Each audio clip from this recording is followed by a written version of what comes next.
नबी करीम सल्लल्लाहु अलैहि वसल्लम ने सहाबा कराम को समझाते हुए अंदाज में फरमाया कि दुनिया और इंसान की मिसाल ऐसे है जैसे कपड़ा हो और उसको पूरा काट दिया जाए, आखिर में सिर्फ एक धागा बचा हुआ हो जो अटका होता है, जो लटका हुआ होता है।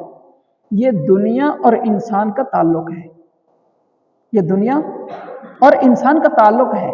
जैसे यहाँ लंबाई में एक कपड़ा हो, हम यहाँ से उसको काटना शुरू करें, आखिर में अब उसका एक सिरा रह गया, इधर यहाँ से सारा कट गया, आखिर में एक धागा बच गया है, जो धागे से वो एक कपड़ा लटका हुआ है। फरमाया अन करीब ये भी टूट के खत्म हो जाएगा। ये धागा लटका हुआ है, एक धागा बचा हुआ है कपड़े में से, बाकी सारा कट गया।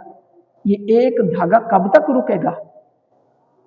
ये हदीस शरीफ में है कि इंसान और दुनिया, इसकी मिसाल ऐसे है, इसकी मिसाल ऐसे है कि जैसे कपड़े को काट दिया जाए और आखिर में एक धागा बचा हुआ हो, अन करीब वो भी कट जाएगा।